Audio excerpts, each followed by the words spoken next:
pessoas, tudo bem? E o vídeo de hoje é um vídeo muito pedido por vocês lá no meu Instagram, então se tu não me acompanha no Instagram, já vou deixar aqui minhas redes sociais pra você ir lá me seguir, tá bom? Então o caso de hoje é o caso Elise Matsunaga. Vocês pediram muito pra eu falar um pouco, baseado, né, principalmente lá no documentário, né, da Netflix. Então sim, estamos aqui com o caso. Então bora começar!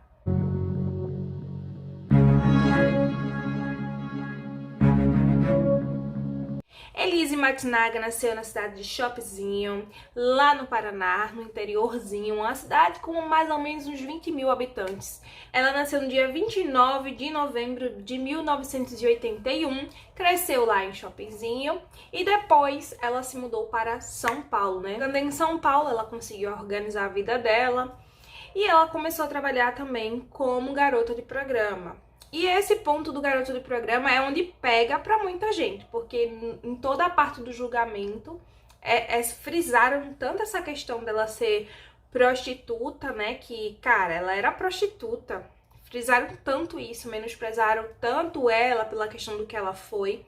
Mas enfim, vamos dando continuidade no assunto e a gente vai chegar nesses debates. E aí em São Paulo, Elise, ela... Como eu falei pra vocês, ela fazia parte de um site, né, um site de programas, e foi aí onde ela conheceu o Marcos Kitano Matsunaga. Ele viu ela através do site, a contratou para um serviço, né, e aí ele acabou gostando dela. Nessa época ele era casado, tinha um filho pequeno, e mesmo assim, né, houve aí o interesse dele por Elise. No começo, Elise resultou muito, segundo ela, tá? Ela resultou muito porque, poxa, ela tinha o trabalho dela, né? O dinheiro dela, a independência dela, e ela conseguia viver a vida dela. E ela tinha estudo, ela estava estudando e tudo mais. Mas ele insistiu muito, falou que gostava muito dela. E aí, né, vocês sabem, casou. E aí ele se separou da outra mulher e casou com ela. O relacionamento no começo, pelo que ela conta, era muito bom. Ele era o tipo de pessoa muito viajado, ele gostava muito de viajar, ele gostava muito de coisas diferentes, de passeios diferentes, né? Ela fala que ele tinha um gosto muito excêntrico para muitas coisas, ele gostava muito de caçar, ele ensinou ela a caçar. Então, como tudo no começo, são flores, né? Tudo uma mil maravilhas. E depois de um tempo ela descobriu que ele tava, né, traindo ela. E aí foi aquela confusão. Nesse meio tempo também eles estavam tentando engravidar e não conseguiu. E foi todo aquele processo de meio que um término de namoro. Então ela, no meio desse processo, ela quis se divorciar sim. Ela pensou em divórcio, falou com ele sobre... Mas aí, quando ela tava já meio que nos finalmente e tal, ela tinha lá um reverendo que eles faziam acompanhamento e tudo mais, e esse reverendo propôs pra eles fazer terapia de casal. Eles inicialmente fizeram terapia de casal. Depois de um tempo nessa terapia de casal, que não deu muito certo, a Elisa percebeu que tava remando sozinha contra a maré, ele não estava realmente empenhado em salvar o casamento. Então ela realmente estava pensando mesmo em divórcio. E aí ela descobriu, meus amores, que estava grávida. E aí todos os planos foram modificados, né? Ele, quando soube que ela estava grávida, segundo ela, ele quis mudar tudo, falou que estava arrependido, que queria muito recomeçar, que amava muito ela, que estava muito feliz por esse filho. Então, aí eles resolveram acertar as coisas. E segundo a Elise, depois de uns 6 meses que a menina nasceu, parece que tudo voltou como era antes. E nesse tempo aí, a Elise contratou um detetive particular para que ela tivesse realmente provas de que ele realmente estava traindo ela. Por quê? Ela disse que ele ameaçava constantemente, que se ela fosse se separar, ela iria, mas não iria levar a filha dela. Ou seja, ó, tu quiser ir embora, tu vai. Volta pra tua prostituição. Era isso que ele falava pra ela. Volta pra tua prostituição, volta pra tua vida, faz o que tu quiser, mas minha filha daqui não sai. Teve outras vezes que ela falou que ele ameaçou de matar ela. Então ela, segundo ela era constantemente ameaçada por ele. E aí nesse meio termo ela queria provas pra confrontar ele. E aí ela conseguiu essas provas, né? Se você não assistiu ainda essa série no Netflix, é uma série, não é uma série, né? É meio que um documentário, não é muito grande. Dá pra você ter bastante imagens, porque não dá pra gente ficar jogando tudo quanto que é imagem aqui no YouTube, né? Mas dá pra vocês pegarem bastante imagens, né? De vídeos e tudo mais, de que realmente provava que ele tava tendo um caso com uma mulher. E essa mulher era garota de programa, do mesmo site, inclusive, que a Lizzie foi tirada, né? Lizzie conheceu ele, ou seja, o cara era viciado em sexo, o cara era viciado em prostituição e não teve jeito. E aí, segundo a Lizzie, na noite da morte, né, que foi no dia 19 de maio de 2012, na noite do assassinato, ela o confrontou com as provas e deu um checkmate pra ele, e aí ele foi pra cima dela, segundo ela. Ele ameaçou, falou que iria botar ela no hospício, que ela ia ser internada como louca. E essa parte do hospício, do louca, fica bem frisado na Netflix. Por quê? Porque ela fala que ela estagiou, quando ela era enfermeira, que ela estagiou em um manicômio.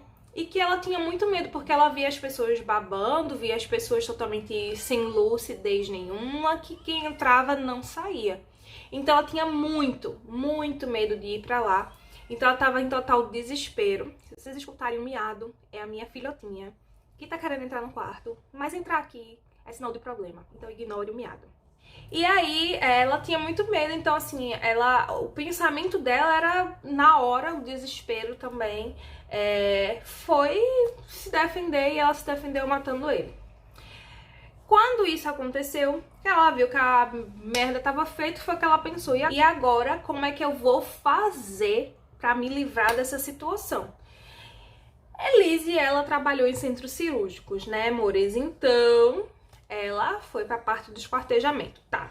No caso, o promotor jura de pé junto que acredita que houve uma segunda pessoa ou até mais no caso de Elise. E ela garante que não, que foi só ela mesma. E aí, por que ele diz que tem certeza de que houve outra pessoa? Porque começaram com os cortes cirúrgicos perfeitos, milimétricos, bem certinha, e depois terminou com o esquartejamento meio bagunçado. Tá, amores, mas aí os advogados falaram, gente, ela tava cansada, ela começou cortando bem direitinho, porque tá no começo, mas pensa, o cara era enorme, então como é que eu vou terminar de cortar? O cara já tava cansado. Os advogados vieram com essa defesa. Mas enfim, isso aí nunca foi provado que houve uma outra pessoa, no caso. E aí ficou por isso mesmo, né, que foi só ela. A motivação do crime, né, que é a parte que a gente mais pega. A motivação do crime foi isso mesmo que eu falei pra vocês. Eles estavam com medo de ir pra manicômio, eles estavam com medo de ser assassinada, eles estavam com medo de perder a filha, e ela agiu no impulso e desespero. Todas essas informações que eu estou falando pra vocês da motivação do crime foi retratado por ela, tá? Eu não tô tirando da minha boca, nem tô dizendo que foi assim. Ela falou que foi assim, que essa foi a motivação do crime. Ele se arrependeu? Diz ela que sim, que se arrependeu, obviamente, tá presa, né? Então, como é que ela não vai se arrepender? Mas ela falou que se arrependeu, que na hora ela não pensou em nenhuma outra forma, nenhuma outra estratégia pra se livrar da situação, e ela também não queria perder a filha de jeito nenhum. E ela achou, né? Aliás, como toda pessoa que faz essa cagada de matar alguém acha que o crime é perfeito, né? Que vai conseguir fazer da forma mais perfeita do mundo. Então vamos à descoberta do corpo, né? O corpo ele foi encontrado, né? Ela esquartejou e botou em sacos plásticos e foi meio à noite aí jogando os pedaços de corpo na mata dentro. E aí, amores, as pessoas foram encontrando esses pedaços e tal, encontraram perna, encontraram o braço, encontraram isso, encontraram aquilo, e encontraram a roupa. Foi encontrado, né, roupas separadas e partes, e é tudo muito complicado de se ver, mas enfim. Quando encontraram, que descobriram que era uma pessoa branca, oriental, e tava à procura, né, porque Elise, ela fez o negócio e começou a procurar por ele, né, perguntando, fulano, você viu o Marcos? Ele sumiu, ele desapareceu. Aí depois falou pra outro, até sobrou pro próprio reverendo, né, ela perguntou pra ele, mandou um e-mail pra ele perguntando se ele tinha visto Marcos, que o Marcos tinha ido embora, que ele tava tendo um caso com outra mulher e que eles discutiram, que foi por isso que ele foi embora. Então, toda uma situação ela colocou em volta, né? Então, assim, inclusive isso a promotoria queria colocar como um crime premeditado, tá? Mas não se enquadrava em crime premeditado, porque isso foi posterior, não foi anterior. Tipo, premeditado é quando você começa a fazer o antes do ato, né? Mas aí a defesa conseguiu derrubar. Esse caso também foi a júri popular, tá? Teve júri popular. E a Elise, primeiro, ela matou, usou uma pistola de calibre 380. E eu preciso dizer pra vocês isso, porque isso também entrou meio que em um debate, tá? Porque o que aconteceu? O legista, um vovozinho, ele fez toda a questão da autópsia e tudo mais, e ele pegou fragmentos do corpo, né? O corpo não chegou todo inteiro, né? Tava em pedaços. E aí ele falou, né, que tinha sangue nos pulmões, ou seja, que quando ele foi esquartejado ele estava vivo. E a defesa vem falando que isso era impossível, e aí trouxeram outro legista que falou que isso não podia, e que se isso tivesse acontecido, caía por terra toda a teoria de doação de órgãos. Que tudo que faziam, ou seja, não estavam matando pessoas, porque a partir do momento que tem morte cerebral, não tem como estar viva. E aí foi um debate e também derrubaram nessa teoria de que ele estava vivo quando ela começou a esquartejar ele. Então isso também foi derrubado.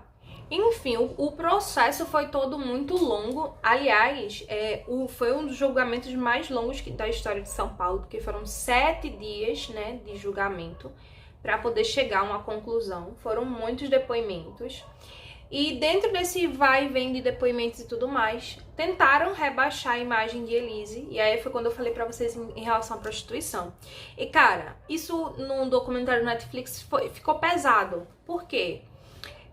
Tentaram retratar ela como que, tipo, ela deu o golpe do baú, tá? Mas o que é que eu entendo como golpe do baú? Quando você seduz uma pessoa a ponto dessa pessoa ficar perdidamente apaixonada por você, e aí você dá o golpe.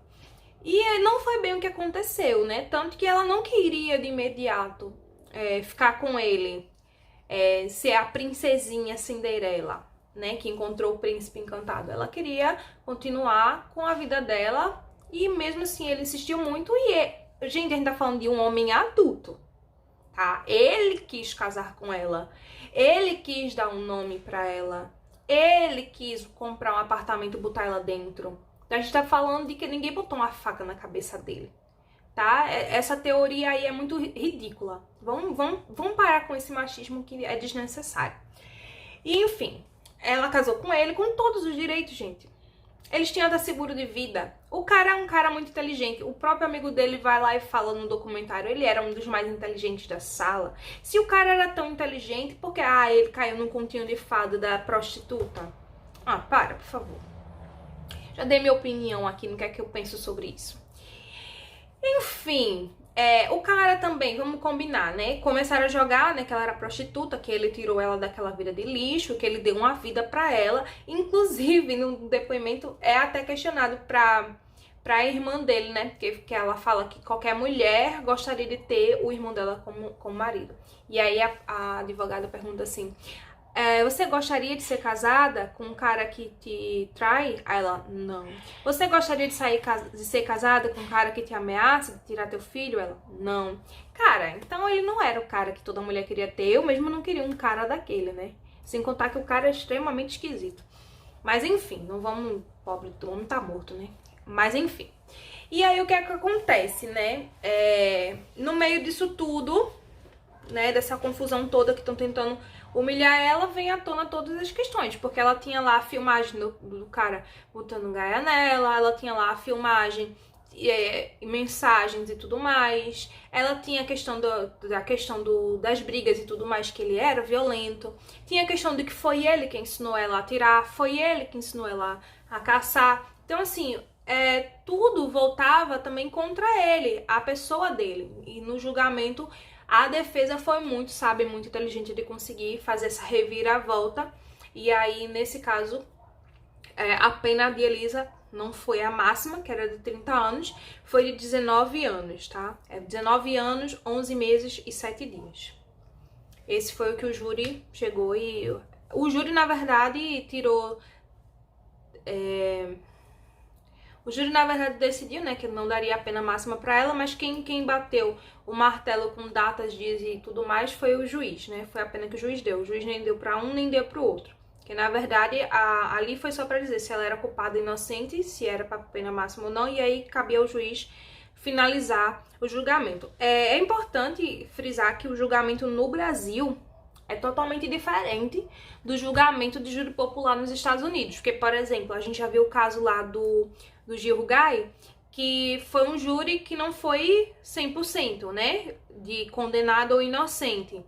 E aí vai por maioria. Nos Estados Unidos, por exemplo, para julgamento com júri popular, o júri, além dele dizer se é culpado ou inocente por unanimidade, eles ainda também verem os graus de julgamento e ainda podem, né, interferir, dizendo, aconselhando, né, ao próprio juiz o tipo de pena que vai ser aplicada.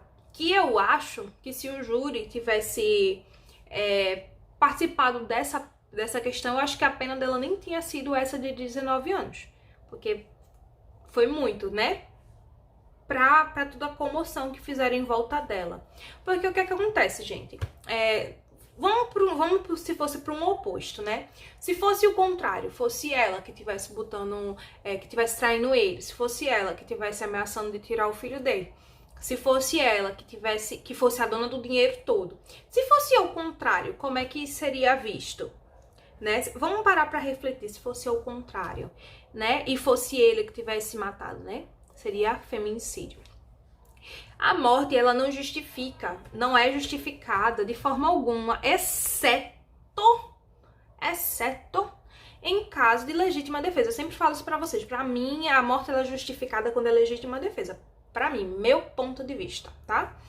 Mas, enfim, no caso dela, né, não foi legítima defesa. Então, se ela já tinha provas de que ele tava traindo ela, o que eu, como uma mulher inteligente, que eu considero Elisa uma mulher inteligente, mas se ela tivesse pensado um pouquinho mais, o que ela teria feito?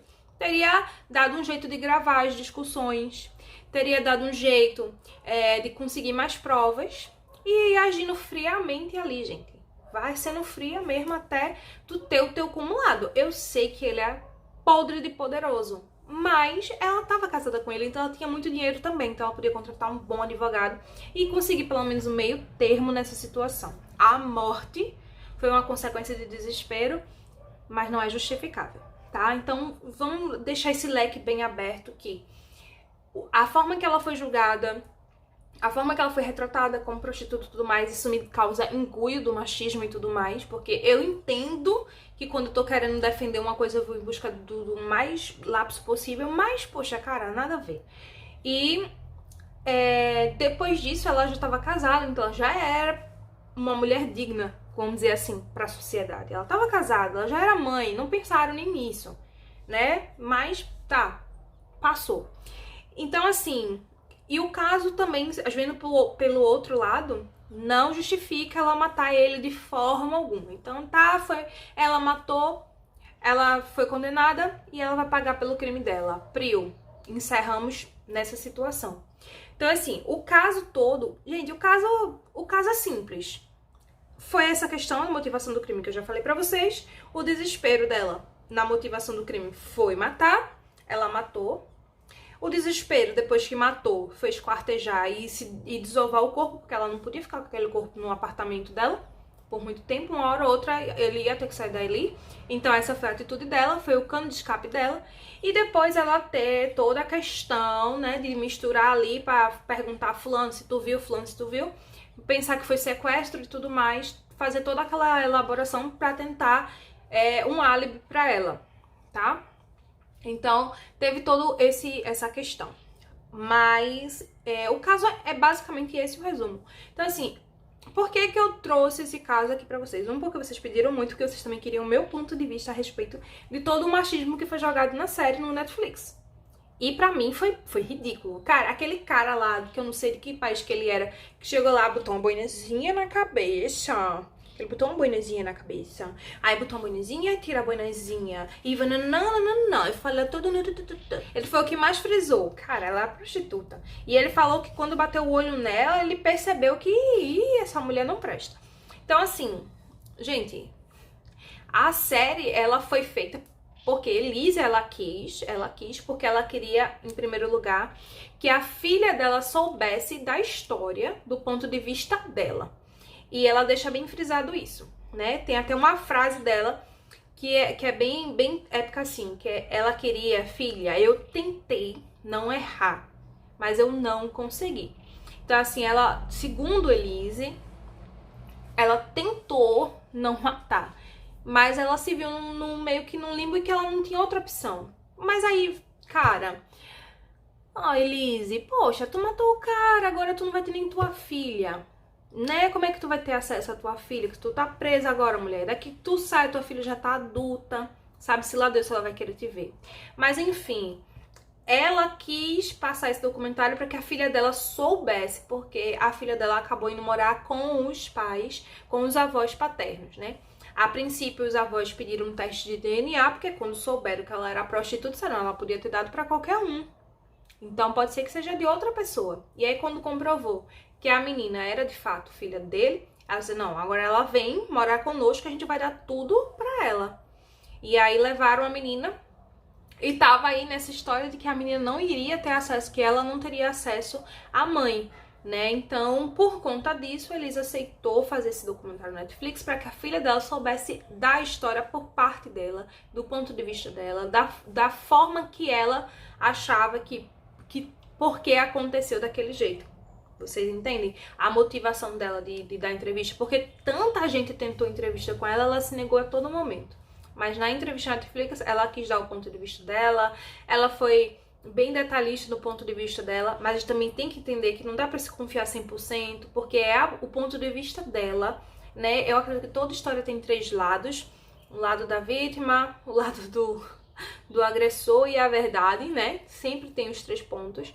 Então eu acho que cegamente a gente não vai confiar em tudo que ela diz, mas deu pra sentir muita verdade na parte dela, no empenho dela, né, de tentar que a filha dela soubesse de toda a história de como aconteceu de fato, o motivo dela ter acabado cometendo aquele crime. É bem emocionante a parte que ela se encontra com a tia, né, que a mãe dela é morta, né, já era falecida, então ela tinha mais afinado assim com a tia dela, com a avó. Também tem outras coisas, tá? Que por trás da vida deles que a gente vem descobrindo na série, como por exemplo que ela foi abusada sexualmente pelo padrasto. Ela frisa bem isso. Então, assim, eu sempre gosto de falar pelo lado psicológico da pessoa também, tá? Existem fatos e acontecimentos na vida da gente que se a gente não sabe lidar com aquele fato, a gente acaba colocando em um outro lugar e agindo de uma outra forma, que se aquilo não tivesse acontecido na sua vida, você não agiria. Isso falando psicologicamente, eu não sei se ela passou por algum estudo psicológico e tudo mais, mas eu tô falando assim, no sentido de que uma pessoa que tem um determinado trauma, ela pode sim desenvolver determinadas atitudes por causa daquele trauma. Existem os estresses pós-traumáticos. E ela passou por estresse, né, minha gente? Ela foi abusada pelo padrasto e por muito tempo. Então é muito complicado também entender o lado dela. Talvez tenha sido essa questão do abuso que levou ela à prostituição, ou talvez seja realmente pela questão financeira mesmo. Enfim, isso ela não deixa muito explicado, ela não fala o motivo dela ter virado, né, garota de programa. Teve um dia que ela teve nessa questão de fazer mais de 10 programas, ganhava bem. Enfim, né, gente, quem tem o seu dá a quem quer. A verdade é essa, que tá certo, que tá errado, isso aí fica pra julgamento de todo mundo, porque eu particularmente eu não me meto, não tenho nada a ver com isso. Como eu já falei, quem tem o seu dá pra quem quer. Essa foi a vida que ela escolheu, né? Mas que de certa forma estava sendo roubada dela. Ela estava perdendo tudo. E ela ia perder tudo para mais uma outra prostituta. Ou seja, agora ela já não era mais garota de programa. Ela tinha uma vida, ela tinha um status social. Ela tinha uma filha, né? Bebezinha. Então, assim, tudo muito complicado. Mas enfim, o caso é esse, minha gente. Não tinha nem tanto que eu falar. Vocês queriam meu ponto de vista? Aqui está, né? Mas é isso. Espero muito que vocês tenham gostado do caso. Eu quis trazer mais a questão do meu ponto de vista mesmo, porque, como eu falei, o caso é muito simples, tem muito pouco que se falar, né? A série, ela fez mais uma questão de acrescentar mais o ponto de vista de Elise e pegar as entrevistas de amigos, por exemplo. Inclusive, tem um amigo dele que... bosta! Outro machista. Que falava que, e depois que ele começou a namorar com ela... ele não saía mais com a gente e tudo mais, mas aí o amigo de Elise que estudava com ela direito falou, cara, quando ele ligava, não podia ter um homem do lado dela, porque ele não dava o cabeção, e aí era motivo de briga. Então quando ele ligava, todo mundo tinha que fazer silêncio, porque se ele ouvisse a voz de um outro homem, era problema. Então peraí, que tipo de relacionamento era esse? Era abusivo das duas partes? Como é que era isso, sabe?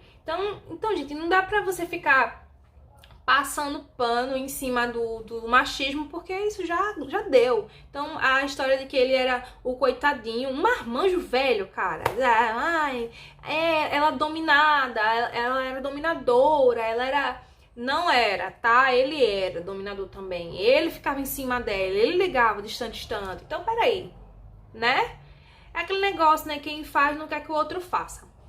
Tudo bem. Mas é isso, meus amores, eu espero muito que vocês tenham gostado do meu ponto de vista, a minha parte sincera em contar esse caso. Se vocês gostaram, deixa aqui o like de vocês é muito importante, gente, é muito importante. Também é muito importante que vocês compartilhem esse vídeo com outras pessoas. Se inscreve se tu ainda não é inscrito. Desculpe os barulhos alheios, porque parece que toda vez que eu vou gravar, o cachorro quer latir, o ônibus quer passar, a espirralha quer gritar, enfim, até o papagaio quer falar. Acontece. Mas é isso, eu espero muito que vocês tenham gostado. Um grande beijo e até o próximo. Só mais uma coisa. Comenta aqui embaixo qual o caso que você quer ver. O que é que você quer ver aqui? Vocês querem que eu comente sobre séries? Vocês querem que eu comente sobre filmes? Se vocês querem, diz aqui o que é que vocês querem aqui embaixo, tá bom? O comentário de vocês ajuda muito, tá? Um grande beijo e até o próximo. Tchau!